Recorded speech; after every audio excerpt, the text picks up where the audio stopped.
नमस्कार दोस्तों, ocean network में आपका स्वागत है। मैं हूं ओमकार चौधरी और आप फ्रेम में देख रहे हैं मेरे साथ दो सीनियर जर्नलिस्ट जिनकी अपनी एक पहचान है। मुझे कोई लंबा चौड़ा परिचय देने की ज़रूरत नहीं। अनुपम मिश्रा जी और धीरेन्द्र पंडित जी, बहुत स्वागत है आप दोनों का। अनुपम जी, आपके पास आता हूं, सीधे हम सवालों पर ही आएंगे। हम जानते हैं कि अंतर्राष्ट्रीय स्तर पर इस समय क्या चल रहा है, भारत के सामने किस तरह की चुनौतियां पेश की जा रही हैं। चूँकि भारत 2014 के बाद से लगातार एक सही दिशा में बढ़ रहा है और बड़े बदलाव देखने को हमें मिल रहे हैं। 2014 के पहले का एरा और 2014 के बाद का 2025 तक का एरा, सोच में, अप्रोच में, नीतियों में, सिद्धांत में और सेना के मोर्चे पर ले लो, आर्थिक मोर्चे पर ले लो, आप जो दूसरे हमारे आयाम हैं उन पर देख लो, इंफ्रास्ट्रक्चर के स्तर पर जो लोगों के जीवन में एक बदलाव आ रहा है वो, और जो 11th से 4th लार्जेस्ट इकोनॉमी हम बने हैं और 3rd लार्जेस्ट इकोनॉमी की तरफ बढ़ रहे हैं, वो अगर देखें तो उससे बहुतों को एक्चुअल में बेचैनी है। कोशिश तो की गई थी कि 2024 में ही मोदी को सत्ता से बाहर कर दिया जाए, लेकिन 2024 में भी नहीं रोक पाए। 2024 के बाद अगर हम देखें तो 5 राज्यों के चुनाव हुए हैं, जिनमें से 3 भारतीय जनता पार्टी ने जीत लिए, उनके अपने चीफ मिनिस्टर बन गए और तीनों ही बहुत चुनौतीपूर्ण राज्य थे, हरियाणा, महाराष्ट्र और दिल्ली। अब बिहार है और बिहार के बाद भी लड़ाई है। बिहार के मोर्चे पर जो सर्वे आए हैं, ओपिनियन आए हैं, जो ज़मीन से रिपोर्ट्स आ रही हैं और जो टर्नआउट हुआ है पहले चरण में, सारे संकेत इस तरफ हैं कि मोदी एक और किला जीतने वाले हैं। ऑलरेडी बिहार उनके पास, उनके सहयोगी दलों के पास था, नीतीश वहाँ मुख्यमंत्री थे। अगर बिहार भी मोदी जीत जाते हैं तो ये जो अंतर्राष्ट्रीय स्तर पर बेचैनी है उनको लेकर के, उनकी लीडरशिप को लेकर के, और देश के भीतर भी राहुल गांधी से लेकर के तमाम दूसरे लोग जिन खुरापातों में और प्रयासों में लगे रहते हैं, साजिशों में लगे रहते हैं, बिहार में अगर वही रिजल्ट आता है, जीत होती है, तो इसके बाद का सिनेरियो आप क्या देख रहे हैं? ख़ास तौर से बंगाल में भी चुनाव इसके कुछ ही महीने बाद होने वाले हैं। देखिए ओंकार सर, बिहार के तुरंत बाद बंगाल की चुनौती है और असम की चुनौती है। दो चुनौतियां हैं। उसके अगले साल आपने देखा है कि उत्तर प्रदेश का चुनाव है, और मैं हमेशा कहता हूं कि दिल्ली का रास्ता लखनऊ होके जाता है। इसलिए मैं बिहार को पहली बार एक सेमीफाइनल मान रहा हूं उत्तर प्रदेश का। अखिलेश यादव पूरी ताकत से बिहार में लगे हैं, क्योंकि उनको मालूम है कि अगर 14% यादव और 18% मुसलमान मिलके भी माई कॉम्बिनेशन नहीं जीतता, तो उत्तर प्रदेश में 6%, 7% यादव और 17% मुसलमान कैसे जीतेगा। तो इसके चलते वो पूरी ताकत उन्होंने बिहार में लगा रखी है। सभी तरफ से लोग आए हैं, आपने देखा हर प्रदेश से आदमी आया, सिर्फ ममता नहीं आई, और यह ममता का कोई आदमी नहीं आया। और इसका कारण ये बताया जाता है कि ममता का रोल वहाँ पे प्रशांत किशोर निभा रहे हैं। प्रशांत किशोर से पूछा जाता है कि बिहार के बाद क्या, तो कहते हैं यूपी, जबकि बिहार और यूपी के चुनाव में 1.5 साल का अंतर है। वो कभी नहीं कहते हैं बिहार के बाद वेस्ट बंगाल। उनको बिहार के बाद योगी को हटाना है, उन्हें वेस्ट बंगाल नहीं जाना है। और इसीलिए देखिए अब ममता की तरफ से कोई आया भी नहीं। और मेरा अपना मानना है कि वेस्ट बंगाल अपने आप में फाइनल फ्रंटियर माना जाता है, क्योंकि भारतीय जनता पार्टी बार बार कोशिश करके भी ये खिला भेद नहीं पा रही है। पर मेरी अपना इस बार मेरा फीडबैक है उसके हिसाब से इस बार असम भी मुश्किल पड़ेगा। असम में भी दिक्कत आएगी क्योंकि वहाँ ठीक है अपना वहाँ तो एनआरसी भी चल रही है और सुप्रीम कोर्ट के निर्देश में चल रही है, 2005 से चल रही है, बहुत लंबे समय से चल रही है। लेकिन अगर आप हेमंत बिश्वा शर्मा के बयानों को देखें और जो अगर आप थोड़ा इंडिपेंडेंट फीडबैक लें तो इतना आसान नहीं होने वाला असम में, क्योंकि वहाँ पे भी एकदम पोलराइज्ड है। और आपने देखा कि तरुण गोगोई टाइप के लोग जो कि आधा टाइम पाकिस्तान में नज़र आते हैं, उनको वहाँ पे प्रोजेक्ट किया जा रहा है। तो मोदी की अगली चुनौती बिहार के बाद, देखिए बिहार में सब कुछ मोदी का नहीं था, देखते ही देखते ये पूरा बिहार का चुनाव नीतीश कुमार के ऊपर जनमत संग्रह में बदल गया। पूरा चुनाव नीतीश कुमार के चेहरे पर केंद्रित हो गया। मोदी की असली चुनौती, प्रधानमंत्री नरेंद्र मोदी की और अमित शाह गृह मंत्री की असली चुनौती बंगाल में और उसके बाद असम में आएगी। धीरेन्द्र जी, पश्चिम बंगाल में जब ये आपका एसआईआर शुरू होने वाला था उससे पहले से ही, जैसे बिहार में एसआईआर का विरोध करने के लिए या उसे रुकवाने के लिए जितनी याचिकाएं लगी थी सुप्रीम कोर्ट में, उनमें से एक याचिका टीएमसी की सांसद महुआ मोइत्रा की तरफ से भी लगाई गई थी। जाहिर है ममता बनर्जी उसके पीछे थी। वो कोशिश कर रही थी कि बात नौबत बंगाल तक ना जाए, बिहार में ही ये अगर एसआईआर रुक जाए सुप्रीम कोर्ट से तो वो बहुत बड़ा किला फतह कर लेंगी, आधा चुनाव तो जीत ही लेंगी। लेकिन सुप्रीम कोर्ट ने कहा कि ये तो संवैधानिक है और चुनाव आयोग को विशेष सत्यापन करने का पूरा हक है, इससे पहले भी होता रहा है। जितनी भी आपत्तियां थी, याचिका थी, वो खारिज हो गई। अब तो बंगाल में भी और दूसरे राज्यों में भी ये प्रक्रिया शुरू हो चुकी है। उसको ममता बनर्जी रोक नहीं पाई। हालांकि वो कलकत्ता की सड़कों पर हमें मार्च करते हुए दिखाई दी, बहुत सारा जमावड़ा था, लेकिन फीडबैक ये आ रहा है कि खुद उनकी पार्टी के लोग, उनके बीएलए जो बूथ स्तर पर काम करते हैं पार्टियों के, अब वो भी सहयोग कर रहे हैं, वो भी अपने लोगों को मतदाता सूची में आ जाएं ऐसा प्रयास कर रहे हैं। यानी ममता बनर्जी जो अकड़ फूं दिखा रही थी वो भी पूरी तरीके से धरी रह गई। शायद ममता बनर्जी को इस बात का अंदाज़ा था कि अगर उन्होंने एसआईआर को रोका तो केंद्र सरकार तैयार बैठी है 355 या 356 की कार्रवाई के लिए। दरअसल बंगाल एक ऐसी तिलिस्म के तौर पर बीजेपी के सामने है जिसकी चाबी खो गई है। उनको दिख नहीं रहा कि वहाँ से निकले कैसे।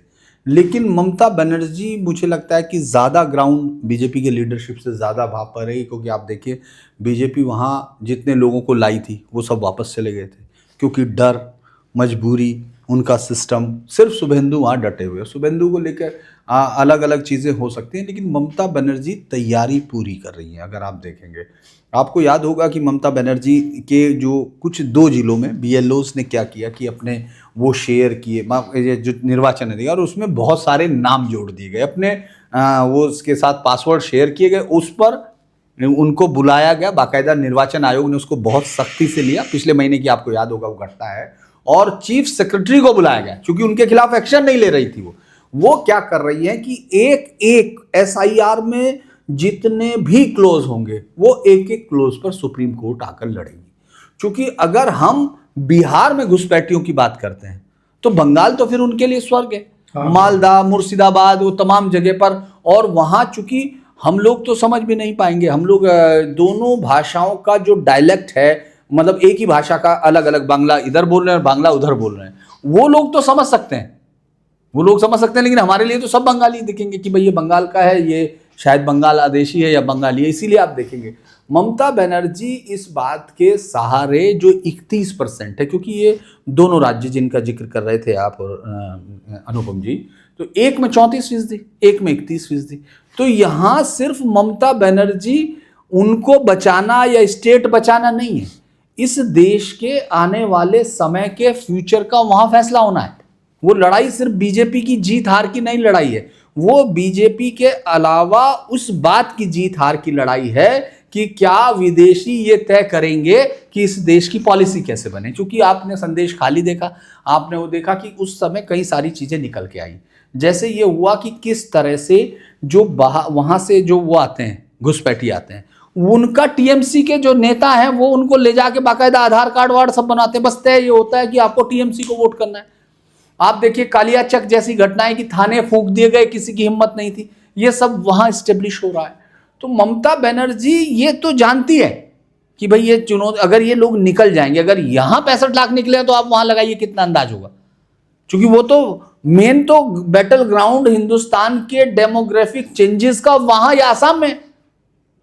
तो वो जो बड़ी चीज मुझे लगता है कि ममता बनर्जी इसको लेके एक एक चीज को वहां जाएंगे। और कई बार क्या होता है कि हम लोग शायद इसको, ये मेरी समझ है, हो सकता है लोग सहमत हो, हम लोग कई बार ये सोचते हैं कि शायद ममता कमजोर पड़ रही है। नहीं, ममता पॉलिटिकली रूथलेस पॉलिटिक्स करती हैं।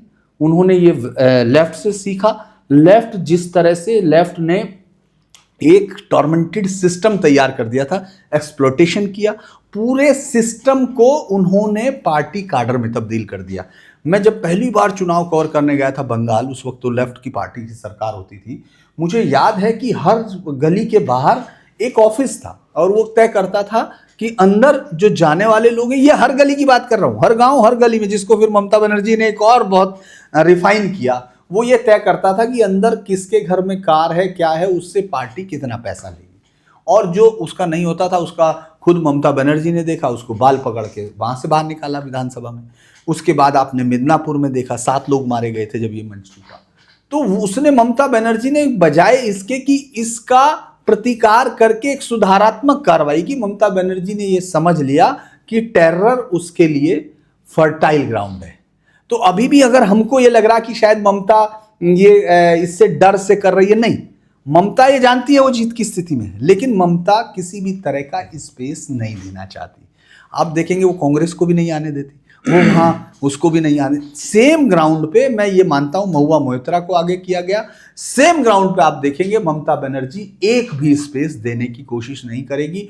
और वहां 65 लाख है तो वहां 1.5 से 2 करोड़ वोटर घुसपैठिए होंगे, 100% होंगे, फर्जी वोट होंगी। लेकिन एसआईआर के एक एक कदम के लिए लड़ना पड़ेगा।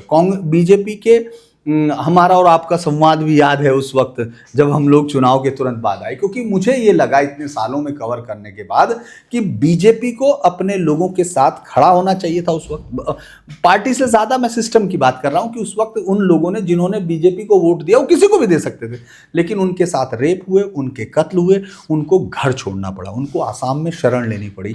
उस वक्त 355 की सबसे ज्यादा जरूरत थी, 356 की सबसे ज्यादा जरूरत थी। अब लेकिन अभी भी हो सकता है ममता को डर हो, मैं आपकी बात को मान लेता हूं कि ममता को डर हो, लेकिन बीजेपी के लोगों को वहां उम्मीद नहीं है। अभी आपने भूपेंद्र यादव को भेजा, वहां भूपेंद्र यादव गए हैं। भूपेंद्र यादव मास के साथ इंटरेक्ट करने वाले लीडर नहीं है। मैनेज जरूर कर सकते हैं, मैं ये नहीं कह रहा कि मुझे उसमें बीजेपी की पॉलिसीज में, लेकिन आज की डेट में मुझे ये लगता है ममता बनर्जी चूंकि सड़क पर खड़ी होती हैं, सड़क की पॉलिटिक्स करती हैं, सड़क की पॉलिटिक्स से जन्मी हैं। जिस आपको अच्छे से याद होगा क्योंकि आप तो हमसे भी सीनियर हैं कि जब 1996 में या जब उसने कांग्रेस से रिश्ता तोड़ा था उसने ममता बनर्जी ने, तो जो पहली रैली हुई थी वो कोलकाता की सड़कों पर 10 लाख की भीड़ के साथ। वो सड़कों की राजनीति करती है, मैं ये मानता हूं। तो एसआईआर पर हर हाल में होगा, हर चीज होगी और वो कोशिश करेंगी, रोकेंगी, क्योंकि चीफ सेक्रेटरी को पिछले महीने ही बुलाया गया, तब उन्होंने उन 5 संविदा वाले कर्मचारियों को सस्पेंड किया जो बहुत नीचे के कर्मचारी हैं। तो मुझे लगता है एसआईआर पर तो और बड़ी होगी। मैं इसको नहीं मानता हूं कि ये सरकार 355 356 तक करेगी, क्योंकि मोदी बहुत सारी चीजें अकोमोडेट करना चाहते हैं। हिस्ट्री का कई सारी चीजें उनको लगता है कि हिस्ट्री, मतलब ये मेरी समझ है कि उनको लगता है कि हिस्ट्री में कोई चीज मेरे साथ ऐसी ना जाए। लेकिन मुझे लगता है कि फैसले कई बार आपको अप्रिय भी लेने पड़ते हैं और वो लेते हुए नहीं दिख रहे। अनुपम जी, आपको क्या लगता है ममता बनर्जी एक्सट्रीम तक जाएगी? और अगर जाएगी तो क्या इस बार भी केंद्र वहां पर राष्ट्रपति शासन नहीं लगाएगा? अब सवाल ये कि एक्सट्रीम है क्या। जब आप कहते हैं एक्सट्रीम तक जाएगी तो उसका क्या तात्पर्य। बाधक बनना एसआईआर में। पूरी जितनी बाधा हो सकती है सब होगी, जितनी ज़्यादा मतलब short of not allowing them to do it, मतलब एकदम रोक देना, छोड़कर जो कुछ कर पाएगी सब करेगी वो। अगर 20 का पैमाना है तो 19.5 तक जाएगी। उसके हाथ में जो कुछ है वो सब कुछ करेगी। और उसमें BLOs पिट भी सकते हैं, चुनाव आयोग के लोग पिट सकते हैं। मैं याद दिला दूँ, CBI के अधिकारियों को अरेस्ट कर चुकी है, ED के अधिकारियों पे पत्थरबाजी करा चुकी है, BSF को गालियां दे चुकी है, आर्मी वालों से पंगे ले चुकी है, और प्रधानमंत्री की विजिट का बहिष्कार कर चुकी है। कोई संवैधानिक संस्था, और डंके की चोट पे कहती कि मैं हाईकोर्ट का आदेश नहीं मानूंगी। तो आप बताएं ऐसी कौन सी संवैधानिक संस्था है जिसको ममता बनर्जी ने चैलेंज ना किया हो। वो तो पूरा उनका एक अलग सा उनका तरीका है जिसमें वो बताती हैं कि बंगाल भारत के साथ अच्छे संबंध रखना चाहता है, जैसे बंगाल कोई और अलग देश हो, ममता उसके प्रधानमंत्री हो। वो तो इंडियन आर्मी जब नॉर्थ ईस्ट की तरफ मूव करती है और बंगाल के ज़रिए निकलती है तो ममता कहती हैं कि भारत ने बंगाल पे आक्रमण कर दिया। तो वो जो ज़ुबान बोल रही हैं, वो जो भाषा बोल रही हैं, वो जो हरकतें कर रही हैं, तो उसमें चुनाव आयोग के अधिकारियों को बाधा डालना तो बहुत मामूली सी बात है। और अभी कल या परसों मैंने एक ट्वीट देखा भी है और उसको शायद रिपोस्ट भी किया है कि वो BLOs को TMC के ऑफिस में बैठा के काम करा रही है। तो शी विल डू एवरीथिंग, मतलब एक आधिकारिक रूप से मना कर देने के अलावा नहीं होने दूंगी। जो कुछ संभव है सब कुछ करेगी। लेकिन ये उनको मालूम है, और जैसा मैं हमेशा कहता आ रहा हूँ कि चलिए एक बार के लिए मान भी लिया जाए कि मोदी सरकार ममता बनर्जी के मुद्दे पर बैकआउट कर जाती है। एक बार के मान भी लिया जाए कि ये भाजपा सरकार की एक ये पॉलिसी है कि ममता बनर्जी को हम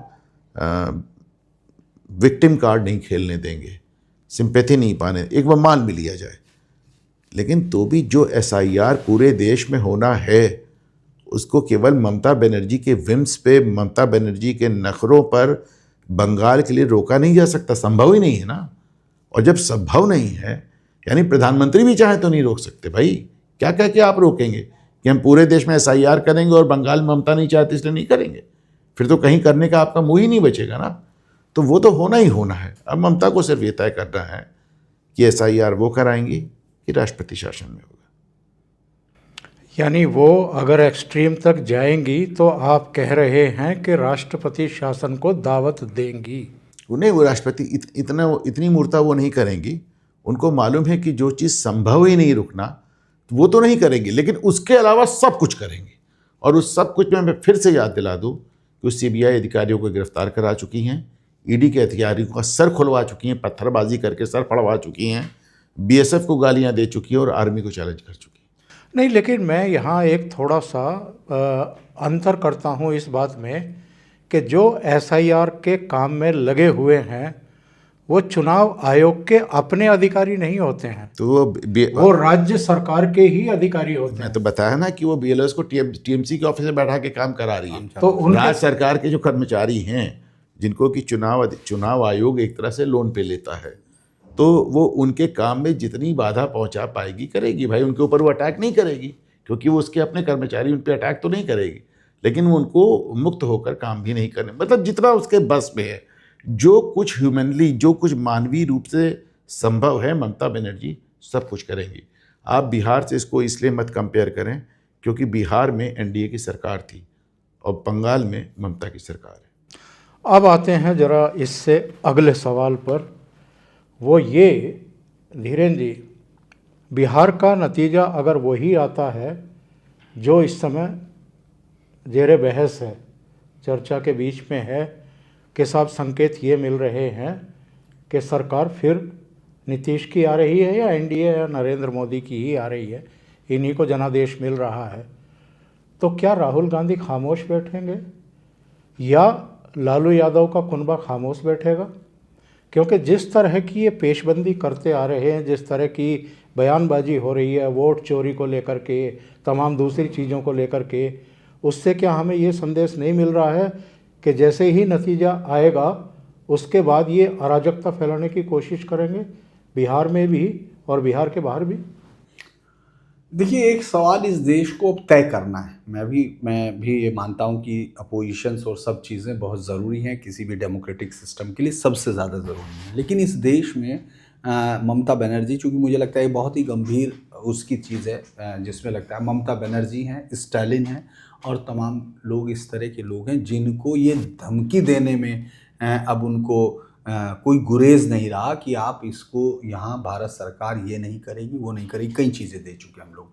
या वो रीजनल अस्मिता को, जैसे कि आपने DK शिव कुमार का या उस समय कर्नाटक में देखा जिस तरह की भाषा का इस्तेमाल किया गया कि हम अलग हैं सब सिस्टम्स। तो ये इस देश की पॉलिटिक्स में इस चुनाव के या अगले चुनाव के या इससे अगले चुनाव के बाद इस देश को ये तय करना पड़ेगा कि रिवार्ड एंड पनिशमेंट जो सिस्टम होता है कि आप एक नेशन पर इस तरह के सवाल उठा के आप बच नहीं सकते, आप इलेक्शन उसमें नहीं आएंगे। क्योंकि जिस EVM के लिए पिछले 2019 से जिस EVM के लिए लगातार सड़कों पे उतरकर जो वो कर सकते थे उन्होंने किया, अचानक उनको ये लगने लगा कि अभी EVM का नहीं मामला है, अब तो ये वोट चोरी का ही मामला हो गया।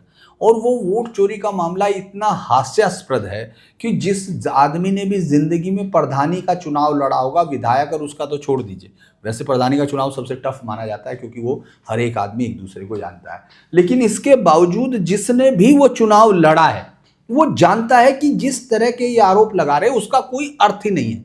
वो ये आरोप इसलिए लगा रहे हैं क्योंकि मैं देख रहा था आरफा खानम, माफ़ कीजिएगा मैं नाम नहीं लेता हूं किसी जर्नलिस्ट का, लेकिन फिर भी वो इसलिए ले रहा हूं क्योंकि वो सीधे तौर पर इस देश के लिए ये फैसला करना होगा, आज नहीं तो कल करना होगा कि देश में देश के लिए राजनीति और देश पर राजनीति कितनी मुश्किल होती है। बहुत छोटे शब्दों में चीज करना होगा क्योंकि वो ये कह रही है कि भारत में जामदानी कौन आएगा, कब आएगा भारत में जामदानी, क्योंकि उसको लगता है कि मुस्लिम आदमी ही इस देश के लिए रूल्स कर सकता है। जिस देश ने इतना बड़ा दिल दिखाया हो कि वो 20 साल में बंटवारा भूल गया हो, जिस देश ने इतना बड़ा दिल दिखा दिया हो, उस देश को अभी ये फैसला अभी करना पड़ रहा है कि हम ऐसे लीडर्स को देख रहे हैं जो जनता से ये उम्मीद कर रहे हैं वो सड़क पे उतरे, इस देश को रवांडा बनाए, इस देश को केनिया बनाए, इस देश को नाइजीरिया बनाए। तो आज नहीं तो कल फैसले लेंगे क्योंकि वो तो ये अपील कर चुके। आप कह रहे हो वो करेंगे, वो तो कर चुके। वो तो जब ये कह रहे हैं कि महाराष्ट्र का नतीजा चुराया हमारा, जब वो ये कह रहे हैं कि हमारा ये हरियाणा चुरा लिया, तो वो सीधे तौर पर पूरे देश की क्षमता को, और चूंकि सुप्रीम कोर्ट आपको एक एक चीज, भाई सुप्रीम कोर्ट पर आप यकीन रखिए तो आप देखेंगे जिस तरफ हमारी पॉलिटिक्स बढ़ रही है, मुझे पूरा यकीन है, और ये बात मैं लगभग 10-15 साल से मतलब हमेशा लिखता भी रहा हूं कि एक दिन वो आने वाला है जिस दिन ये कहेंगे कि हम इस पर यकीन नहीं करते, कोर्ट पर नहीं करते, हम इस पर नहीं करते, तो फिर आप किस पे करते हैं? क्योंकि आपके मुंह से जो निकल गया वही करेंगे। ये तो संभव नहीं है क्योंकि हमारी कल्चर में तो ये हो ही नहीं सकता। परम स्वतंत्र सर पर ना कोई भावे सोई करस हो, तो वो तो क्या आपको जो परम स्वतंत्र थोड़े ही हो तुम। वो जिस तरह का बिहेव कर रही है कांग्रेस, खासतौर से तेजस्वी या राहुल, आप ये देखेंगे वो आगे की लड़ाई कर रहे हैं क्योंकि वो हार चुके हैं, ये बात तो तय कर लेते हैं। वो ये सोच रहे हैं कि इसके बाद फिर जनता, और नहीं तो कई बार क्या होता है कि पहलवान जो हम लोगों के यहाँ कि वो कहते हैं नहीं कि वो नाच तो आता नहीं है लेकिन आंगन टेढ़ा है, तो वो इस तरह की भी कर सकते हैं। लेकिन मुझे लगता है कि ये खतरा है जब आप जेएनजी का आह्वान करते हो, आपके समर्थित पत्रकारों की एक जमात ये कहती हो कि यहाँ कम जमदानी आएगा, मतलब ये मुझे लगता है कि एक वो है, और ये इसलिए है क्योंकि हम लोगों ने देश पर सवाल उठाने वाले को पनिशमेंट करने की ताकत हमारे अभी तक, मतलब ताकत का मतलब इस सरकार ने नहीं, इस सरकार ने तो काफ़ी कड़क फैसले भी लिए हैं लेकिन हमारे सिस्टम में ही मौजूद नहीं। वो मुझे लगता है कि ये होगा। अनुपम जी, प्रोग्राम को कंक्लूड करते हुए मैं आपसे ये ज़रूर जानना चाहूँगा, अमेरिका से जिस तरह की तनातनी चल रही है ट्रेड डील को लेकर के, और बीच में जिस तरह के तनाव पैदा हुए, डोनाल्ड ट्रंप अभी तो गुड़गुड़ी बातें कर रहे हैं और कह रहे हैं कि बहुत जल्दी भारत से डील हो जाएगी, लेकिन एक समय ऐसा भी आ गया था जब डोनाल्ड ट्रंप ने कहा था कि डेड इकोनॉमी है और तमाम तरह की बातें, सीज फायर को लेकर के बयानबाजी, उससे लगा था कि ये पाकिस्तान से अपने व्यक्तिगत हित साधने के चक्कर में वहाँ के आर्मी चीफ की तारीफ़ कर रहे हैं, वाइट हाउस में बुला करके दावतें दे रहे हैं, अर्थ मिनरल और तमाम दूसरी चीज़ें, और उनके दामाद कुशनर ये लाहौर में उन्होंने कोई ऑफिस खोला, ये सूचना मिल रही थी। इसलिए ये हिंदुस्तान को थोड़ा परे धकेल करके अपने स्वार्थ सिद्ध करें, लेकिन खेल कोई बड़ा है, ये समझ में आ रहा है। अगर यहाँ पर ये बांग्लादेश जैसी सिचुएशन क्रिएट करने की कोशिश, मैं बांग्लादेश का नाम इसलिए ले रहा हूँ कि जब शेख हसीना चुनी गई थी, जब चुनाव हुआ था तो बीएनपी ने बाइकआउट किया था चुनाव का, और अमेरिका की तरफ से ये बयान आ गया था कि इस चुनाव को हम लेजिटिमेट नहीं कर रहे हैं, मान्यता नहीं दे रहे हैं। राहुल गांधी वैसी ही सिचुएशन देश में बनाने की कोशिश में हैं। जितनी हमारी लोकतांत्रिक और संवैधानिक संस्थाएं हैं उन पर लगातार प्रहार कर रहे हैं बिना किसी सबूत के। अभी उनके 2-3 दिन के जो हम ट्वीट देख रहे हैं उसमें वो लगातार अब बेशर्मी के साथ युवाओं के साथ साथ जैन जी लिख रहे हैं। तो मैं इसलिए कह रहा हूं कि बिहार के नतीजे क्या आएंगे ये तो राहुल गांधी को पता है, ये तेजस्वी को भी पता है, ये इकोसिस्टम को भी पता है, और ये अमेरिका को भी पता होगा, इनको सबको पता है। तो इस नतीजे के बाद, और ममता बनर्जी ये भी नहीं चाहेंगी कि अगर बिहार में फिर से मोदी जी जीत रहे हैं तो फिर वो बंगाल की तरफ आएँ, और 15 साल उनको भी होने वाले हैं एज चीफ मिनिस्टर, वो भी एंटी इनकम्बेंसी का सामना कर रही हैं, और एक माहौल वहाँ भी बना हुआ है। तो क्या मोदी विरोधी ताकतें एक जोर लगाने की कोशिश करेंगे, एक अराजकता की स्थिति पैदा करने की कोशिश करेंगे? नहीं, मुझे तो कोई याद नहीं आता है कि मोदी का पूरा टेन्योर में ऐसा एक भी साल गुजरा हो जब इस तरह का जोर ना लगाया गया हो। किसान आंदोलन आपने देखा, CAA आंदोलन आपने देखा, और इन सब में आपने पूरा विदेशी मीडिया, विदेशी ताकतें, विदेशी देश और राहुल गांधी, कांग्रेस और रीजनल पार्टी, सबको अपना रोल देखा है। और तो और आपने देखा है कि ऑपरेशन सिंदूर, जहाँ पे ये पहली बार हो रहा है कि हमारा देश एक दूसरे देश के साथ संघर्ष में उलझा हुआ है, और उसमें भी आपने एक देश के अंदर एक सिचुएशन क्रिएट करने का प्रयास किया। शेख हसीना वाली बात से मैं थोड़ा सहमत इसलिए नहीं हूँ कि ये बात सच है कि शेख हसीना का जब चुनाव हुआ था तो अमेरिका ने ये कहा था कि हम इस चुनाव से को स्वीकार नहीं करते। पर हमको भूलना नहीं चाहिए कि शेख हसीना का जब वो इलेक्शन हुआ था तो उन्होंने पूरी विपक्षी पार्टी को जेल में डाल दिया था। तो वो चुनाव किसी को बहुत ज़्यादा हज़म नहीं हुआ। वो तमाम लोग जो कहते हैं कि प्रधानमंत्री नरेंद्र मोदी को राहुल गांधी और सबको जेल भेज देना चाहिए, उनको बांग्लादेश इस बारे में एक तरह से सीख लेने की ज़रूरत है कि विपक्ष कितना भी नालायक क्यों ना हो, अगर आप पूरे विपक्ष को जेल में डाल देते हैं तो बांग्लादेश में शेख हसीना वाली स्थिति बन जाती है और भारत के लिहाज से इमरजेंसी और इंदिरा गांधी वाली स्थिति बन जाती है। तो जाहिर सी बात है कि मोदी इतना क्रिटिसिज्म लेने के बाद भी इस तरह के एक्सट्रीम स्टेप इसीलिए नहीं लेते हैं, उन्हें लगता है कि उनको समझ में आता है कि ये क्या गंभीर नवैयत इसमें आ सकती है, क्या गंभीर मामला हो सकता है इसमें अगर आप you go on arresting the opposition leaders. तो उन्हें इस बात का आइडिया है, इसलिए उन्होंने इस पर कभी के ऐसा कॉल नहीं लिया। तो फिर मैं कह रहा हूँ कि आपने किसान आंदोलन और CAA आंदोलन, ऑपरेशन सिंदूर और भी तमाम छोटे छोटे मौके आए हैं जब आपने अपनी पूरी जिसे कहना चाहिए ताकत आजमा ली, सब कुछ कर लिया। अग्निवीर वाली योजना आप देख लें, और जब केजरीवाल जब तक मुख्यमंत्री थे तब तक आपने उनके तमाशे देख लिए। और आप याद कीजिए जब आपने केजरीवाल को जेल भेजा था तो सीधे संयुक्त राष्ट्र से बयान आ गया था, यूनाइटेड नेशन से बयान आ गया था केजरीवाल के फेवर में।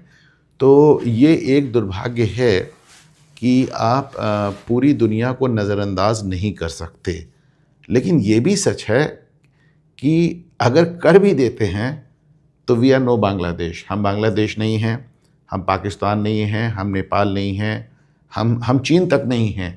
तो साहब हम बहुत एक अलग किस्म का देश है, और यहाँ पर किसी एक भाई जो 80 साल से आपको क्या लग रहा है कि आज कर रहे हैं, वो तो 80 साल से CIA हमारे उसमें, इंदिरा गांधी तो विदेशी हाथ उनका सबसे फेवरेट जुमला ही था।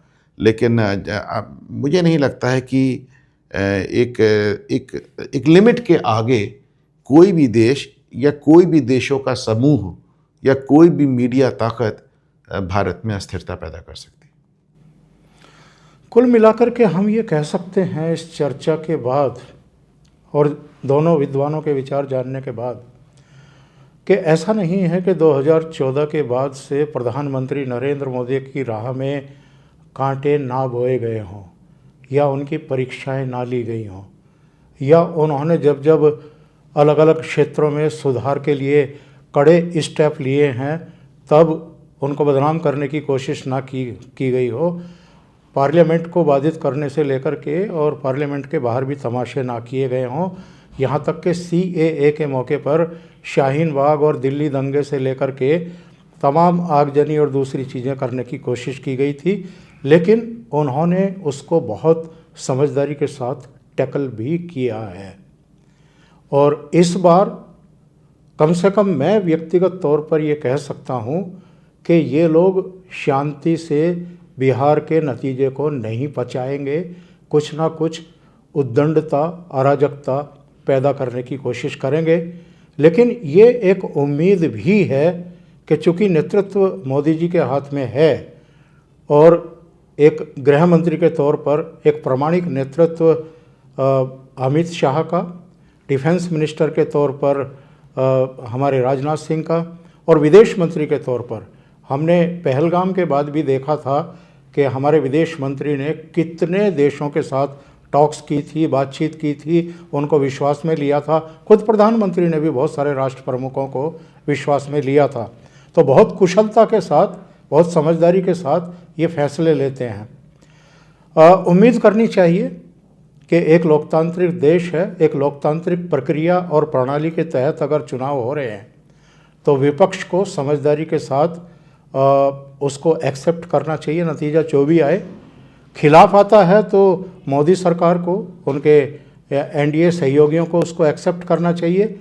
अगर ये लोग जीतते हैं तो विपक्ष को उसे स्वीकार करना चाहिए और आगे के लिए जो लड़ाइयाँ हैं वो चाहे बंगाल की है, असम की है, केरल की है, तमिलनाडु पुडुचेरी की है और 2027 में 7 राज्य हैं, उनकी तैयारी करनी चाहिए। यही उम्मीद है और इसी उम्मीद के साथ हम इस प्रोग्राम को समाप्त करेंगे। लेकिन उससे पहले मैं एक निवेदन करना चाहता हूं आप लोगों से, अगर आपको ये चैनल अच्छा लगता है, चर्चाएं अच्छी लगती हैं, लाइक करना ना भूलें और कमेंट ज़रूर करें, बताएं चर्चा कैसी लगी। इसके अलावा जो वीडियो है उसको शेयर करें अपने मित्रों के साथ। चैनल अभी तक सब्सक्राइब नहीं किया है तो ज़रूर सब्सक्राइब करें। अनुपम मिश्रा जी का चैनल है घूमता आईना और धीरेन्द्र पुंडीर जी का चैनल है धीरेन्द्र पुंडीर न्यूज़ पॉइंट। दोनों को सब्सक्राइब भी करें और उनको सहयोग भी करें। बहुत बहुत धन्यवाद। नमस्कार।